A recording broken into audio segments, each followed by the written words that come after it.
शंखनाद में आपका स्वागत है। ऑपरेशन सिंदूर की सफलता के बाद और पाकिस्तान के घुटनों पर आने के बाद अब जब शांति हो गई है, तब भारत के ये जो राजनीतिक गिरगिट हैं ये अपने असली रंग में आने लगे हैं। जो अभी तक तिरंगे का चोला ओढ़कर बैठे थे ताकि निशाने पर ना आ जाए, ताकि हकीकत ना दिख जाए, तो अब उनका हरा रंग नजर आने लगा है और उनका पाकिस्तान प्रेम है जो अब छलक छलक कर सामने आ रहा है। और इसमें सबसे आगे है उमर अब्दुल्ला, जम्मू कश्मीर के मुख्यमंत्री, जो खाते तो भारत की हैं लेकिन गाते पाकिस्तान की हैं, जिन्होंने जम्मू कश्मीर को लूट लूट कर अपना घर भरा है और अब भी इन्हें सुकून नहीं है। और ऐसी कठिन स्थितियों में, जब इतनी संवेदनशील स्थितियों में भी इन्हें पाकिस्तान की पड़ी है। इनके बयान देखिए, इनका इंटरव्यू देखिए ऐसे मौके पर जब भारत ने पाकिस्तान को शिकस्त दी, और शिकस्त तो छोड़िए, पाकिस्तान गिड़गिड़ा रहा है। पाकिस्तान की हालत क्या हो गई है ये आज पूरी दुनिया के सामने है। जो कि पाव पाव किले के न्यूक्लियर बम की बात करता था, आज उसके न्यूक्लियर कमांड कंट्रोल पर के नजदीक भारत जो है बम फोड़ रहा है। तो ये स्थिति पाकिस्तान की है। लेकिन उसमें उमर अब्दुल्ला क्या बयान दे रहे हैं? उमर अब्दुल्ला ने कहा है कि पाकिस्तान कश्मीर का अंतर्राष्ट्रीयकरण करने में सफल हो गया है। जहां पाकिस्तान को अपनी कोई सफलता नहीं दिख रही है, वो जानता है कि वो पस्त हो गया है, एक सफलता पाकिस्तान को नहीं मिली, लेकिन यहाँ भारत से उसकी सफलताएं गिनाई जा रही हैं कि पाकिस्तान कश्मीर का अंतर्राष्ट्रीयकरण करने में सफल हो गया है। कश्मीर में जहां इस वक्त जो लोग यहाँ पर पर्यटन जो है फल फूल रहा होता था, ऐसे समय में जहाँ पर फ्लाइट्स चल रही होती थी, लोग खुशहाल होते थे, आज यहाँ सन्नाटा छाया हुआ है, कोई पर्यटक नहीं है, फ्लाइट्स बंद हैं और लोग मायूस हैं। तो जो इसमें सुधार करने की कोशिश थी, जो बदलाव हो रहा था, फिर से वही स्थितियां आ गई हैं और इसका अंतर्राष्ट्रीयकरण जो है पाकिस्तान करने में सफल रहा है। ये उमर अब्दुल्ला ने बयान दिया है। अब देखिए, इसके दो पक्ष हैं उनके बयान के, इसके बहुत गहरे मायने हैं। ये सिर्फ ऐसा नहीं है कि उन्होंने जो बयान भारत सरकार के खिलाफ देना था, पाकिस्तान के पक्ष में देना था, दे दिया है। इसके पीछे एक बड़ा नैरेटिव है कि ऐसा बयान क्यों दिया जा रहा है। दूसरा, अंतर्राष्ट्रीयकरण की बात है कि अंतर्राष्ट्रीयकरण जो है वो क्या आज पहली बार हो रहा है और ये इसमें इनके अपने पूरे खानदान की क्या भूमिका रही है। इन दोनों पक्षों पर हम बात करेंगे। पहले बात कर लेते हैं इसके अंतर्राष्ट्रीयकरण को लेकर। कब कश्मीर का अंतर्राष्ट्रीयकरण नहीं हुआ है? क्या ये आज पहली बार हो रहा है? उमर अब्दुल्ला कह रहे हैं कि डोनाल्ड ट्रंप ने ट्वीट किया कि वो कश्मीर के मामले में बातचीत कराने के लिए तैयार हैं। क्या कब जो है इसको लेकर दूसरे देशों ने मध्यस्थता के पेशकश कब नहीं की है? कश्मीर का अंतर्राष्ट्रीयकरण तो तभी हो गया था जब पंडित जवाहरलाल नेहरू 1947 में पूर्व प्रधानमंत्री यूएन गए थे, इसे लेकर तभी अंतर्राष्ट्रीयकरण हो गया था।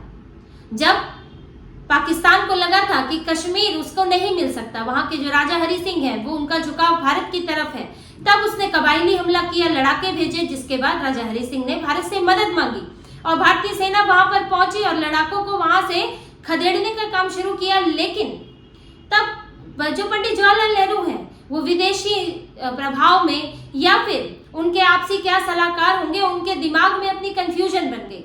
क्योंकि देखिए, जो कबायली हमला था, पाकिस्तान इसे कहता है कि ये तो हमने तो नहीं कराया, ये तो अंदरूनी जो है विद्रोह हुआ है, भारत के साथ नहीं आना चाहते हैं वहां के लोग, तो इसीलिए जो है इसके लिए हमला उनके अपने ही लोगों ने हमला किया है। अब भारत ये कहता है कि ये हमला पाकिस्तान ने कराया है। लेकिन दोनों ही स्थितियों में आपको यूएन जाने की जरूरत नहीं थी। अगर आपको ये लगता है कि ये हमला आंतरिक विद्रोह है, तो आप आंतरिक विद्रोह की तरह डील कीजिए। जैसे कि भारत में कहीं भी विद्रोह की स्थिति बनती है तो वहां सेना जाती है और उस विद्रोह को दबाती है और जो विद्रोह पैदा करने वाले हैं उनको जो है सजा देती है। आपको ये करना चाहिए था, तो भी आपको यूएन जाने की जरूरत नहीं है। नक्सलियों के लिए भारत सरकार क्या यूएन गई है? उनका खुद सफाया कर रही है। अब अगर पाकिस्तान ने हमला किया है तो ये सीमा दो देशों के बीच का मामला हो जाता है, तो आप युद्ध कीजिए। और ऐसी हालत में जब पाकिस्तान सिर पे छत नहीं थी, खाने को पैसे नहीं थे, अन्न नहीं था, भारत से भीख मांग रहा था और यहाँ ब्रिटेन के पैसे भारत रिलीज करने वाला था, ऐसी स्थिति में पाकिस्तान की क्या औकात थी? कोई सेना नहीं थी पाकिस्तान के पास। भारत तो यहाँ किसी भी फ्रंट से लड़ सकता था। अगर युद्ध आप इसे मानते हैं तो फिर आप यहाँ से जो बांग्लादेश का हिस्सा है पूर्वी पाकिस्तान का, वहां से फ्रंट खोल देते, पंजाब से फ्रंट खोल देते, तो वो दोनों हिस्से भारत के पास होते। लेकिन नेहरू कंफ्यूज हो गए कि क्या है, और इस कंफ्यूजन को भारत पर थोप दिया और यूएन में चले गए।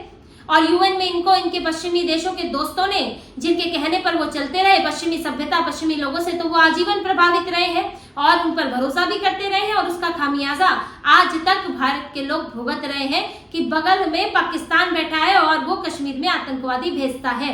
तो उसका अंतर्राष्ट्रीयकरण तो तभी हो गया था, और उसके बाद से कई देश, अमेरिका, यूरोप के कई देश, यहाँ तक कि कई मुस्लिम देश, अरब देश जो है, वो तक मध्यस्थता कराने की पहल कर चुके हैं कि हम कश्मीर को लेकर आप दोनों के बीच में बात करा देंगे। लेकिन भारत इनकार करता रहा है कि ये हमारा देश का हिस्सा है, उसके लिए किसी तीसरे देश की क्या जरूरत है। इस पर तो हमें पाकिस्तान से भी बात करने की जरूरत नहीं है।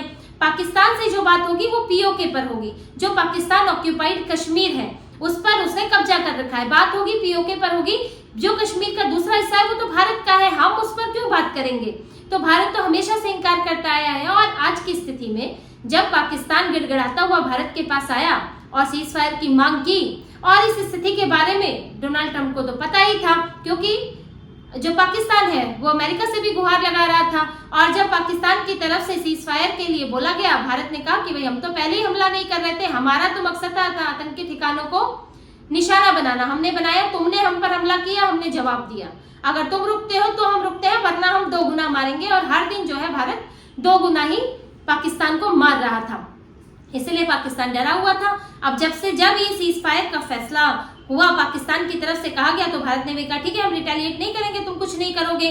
तो फिर डोनाल्ड ट्रंप को जानकारी थी तो उन्होंने ट्वीट कर दिया। अभी डोनाल्ड ट्रंप के हाथ तो कोई रोक नहीं सकता कि वो क्या कब क्यों लिखने वाले हैं, वो उनकी अपनी मर्जी है। भारत का बयान भारत के लिए मायने रखता है। अब वो कश्मीर की पेशकश है वो पहले भी कर चुके हैं, और भारत जो है रिजेक्ट कर चुका है, आज भी कर दिया। अब इससे पहले आप देखिए, इमरान खान ने भी यूएन में मुद्दा उठाया था कश्मीर का, शहबाज शरीफ ने भी मुद्दा उठाया था, उससे पहले के नेता भी उठा चुके हैं, परवेश मुशर्रफ उठा चुका है।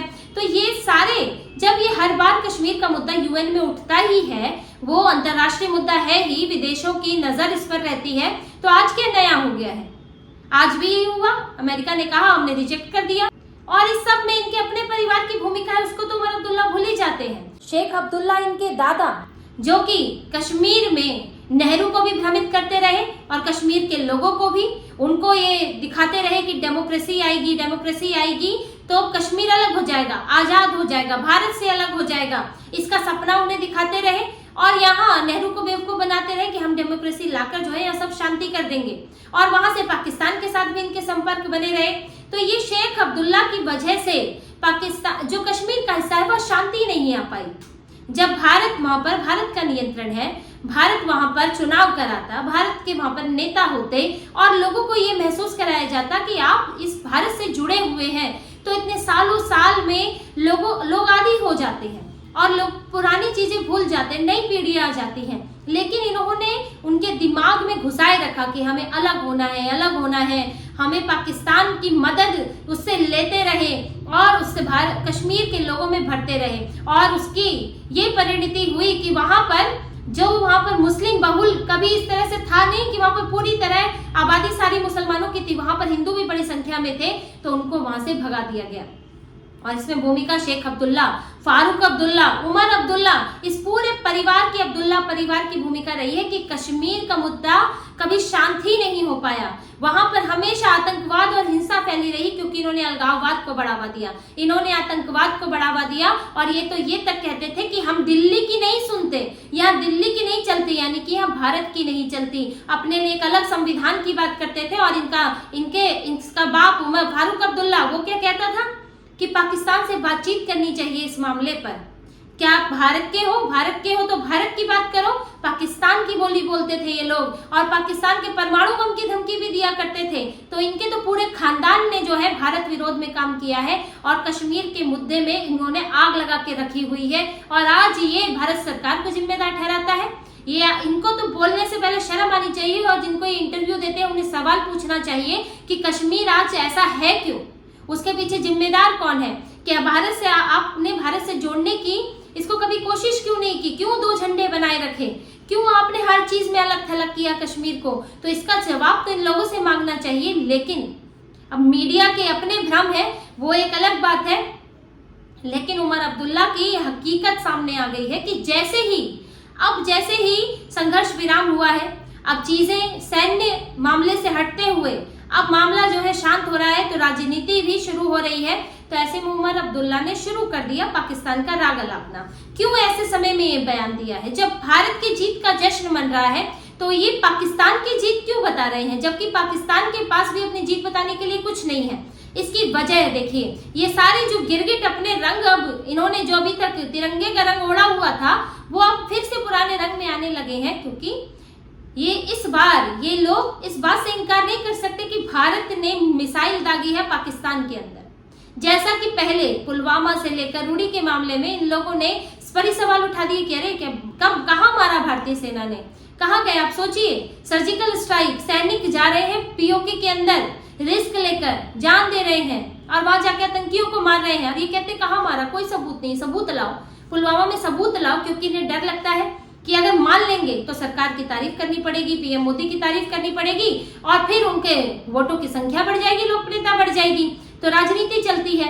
लेकिन इस बार ये लोग ये नहीं कह सकते थे, इतने सबूत सेना ले आई है और इतनी जरूरत भी नहीं थी। एक देश में अपने ही देश के लोग जो है सेना और सरकार से सबूत मांगे तो ये शर्म आनी चाहिए। लेकिन ये लोग इस बार इनकार नहीं कर पाएंगे, क्योंकि रावलपिंडी तक भारत घुसा है, जो इनका नूर खान एयरबेस है, जो कि इनके परमाणु कंट्रोल सेंटर है, न्यूक्लियर कंट्रोल सेंटर है, उसके नजदीक है, और इनका जो वहां पर मिलिट्री सेटअप है वो इसी एयरबेस के पास है। तो इसका मतलब ये है कि भारत एकदम नजदीक पहुंच गया, इनके मिलिट्री हेडक्वार्टर के नजदीक पहुंच गया, और यहाँ से इस्लामाबाद राजधानी महज 10 से 15 किलोमीटर है। तो भारत इनके राजधानी में घुसकर मारने की क्षमता रखता है, ये न रोक पाए और ना ये जवाब दे पाए। अब इससे इनकार नहीं कर सकते उमर अब्दुल्ला, कांग्रेस, राहुल गांधी, कोई भी।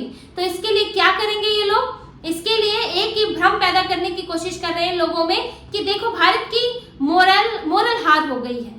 भारत जो है, पीएम मोदी जो है वो इस बात को आगे नहीं ले जा पाए, पीछे हट गए, एक तरह का डर दिखाने की पैदा करेंगे कि हम जीतते जीतते हार गए, ये दिखाने की कोशिश करेंगे ताकि वाहवाही ना हो सके, पीएम मोदी की लोकप्रियता ना बढ़ जाए, लोग उनके इस काम की इनकी तारीफ ना करने लगे। तो इसको लेकर ये टारगेट करते हैं, ऐसा माहौल बनाने की कोशिश करते हैं, इसीलिए सवाल उठा रहे हैं ट्रंप के ट्वीट को लेकर, जबकि वो कोई मायने नहीं रखता। ये आप इस पर खुशी नहीं मना रहे हैं कि पाकिस्तान घुटनों पर आ गया, इस पर हंगामा कर रहे हैं ट्रंप ने ट्वीट क्यों कर दिया, क्योंकि ये लोगों के बीच ये भ्रम पैदा करना चाहते हैं कि भारत सरकार जो है वो अमेरिका के आगे झुक गई। ये दिखाना चाहते हैं, एक हार का एहसास कराना चाहते हैं भारत के लोगों को, ताकि वो खुश ना हो सके और सरकार की तारीफ ना कर सके। यही भावना के साथ, यही इरादे के साथ उमर अब्दुल्ला ने भी ये बोला है कि देखो पाकिस्तान इसमें कामयाब हो गया। पाकिस्तान कहाँ कामयाब हो गया? पाकिस्तान जो है तो गिड़गिड़ा रहा है। लेकिन देखिए उमर अब्दुल्ला को ये भी डर है कि अब इनकी स्थिति वो नहीं रही जो चुनाव जीत कर थी। आज जब वैसे हालात है तो केंद्र का दखल और ज्यादा बढ़ गया, केंद्र ही अब वहां के फैसले ले रहा है। उमर अब्दुल्ला के हाथ में जो थोड़ी बहुत पावर आई थी अभी वो भी ठंडी पड़ी हुई है। अभी ये छुटपुट प्रशासन के काम वो कर सकते हैं, लेकिन सिक्योरिटी से लेकर सब कुछ भारत सरकार, वहां पर केंद्र सरकार देख रही है। इनकी ताकत और कम हो गई है और डर तो ये है कि आगे और ना छिन जाए जो बचा कुचा है। भारत कहीं दोबारा वहां पर कल को आने वाली स्थिति में कहीं दोबारा वहां पर पूरी तरह से जो है केंद्र सरकार का अधिकार ना हो जाए, यानी कि प्रॉपर यूटी ना बन जाए कहीं कि अब सब गवर्नर रूल रहेगा। और ये भी डर है कि अब पूर्ण राज्य की तो मांग कर नहीं सकते हैं, अभी तक तो कर रहे थे, तो लग भी रहा था दबाव डालेंगे तो शायद मिल जाएगा, लेकिन अब तो आप वो भी नहीं बोल सकते, अभी तो हालात ऐसे हैं। तो ये लोग अब उमर अब्दुल्ला के साथ स्थिति ये है कि इनकी ताकत भी जाती हुई दिख रही है, पहले ही कम हो गई है, और दूसरा डर ये है कि इनके जांच इन तक ना पहुंच जाए, इनके लोगों तक ना पहुंच जाए। देखिए अभी वहां की स्टेट इन्वेस्टिगेशन एजेंसी एसआईए ने 20 लोकेशन पर छापेमारी की है और वहां से पाकिस्तान को इंटेलिजेंस मदद की जा रही थी। स्लीपर सेल थे वहां पर, बताया जा रहा था लोकेशन को लेकर, आर्मी की लोकेशन, लोगों की लोकेशन, कश्मीर की लोकेशन को लेकर मदद की जा रही थी। इन जगहों पर छापेमारी की है और कई लोग गिरफ्तार किए हैं, और यही सब जांच हो रही है कि ये जो हमला हुआ है इतना प्लान करके हुआ है, कौन कौन शामिल है और इसमें क्या स्थानीय प्रशासन भी शामिल है कि आम लोग शामिल हैं, इसकी भी जांच हो रही है। और जैसे आपको बताया था कि लोकल टूर ऑपरेटर्स ने ये जगह जो है जल्दी समय से पहले खोल दी, और क्या इसकी जानकारी स्थानीय विधायक को थी, ये सब चीजें देखी जा रही हैं। और पूरी जांच के बाद इनको भी डर है कि कहीं बात इन तक ना पहुंच जाए।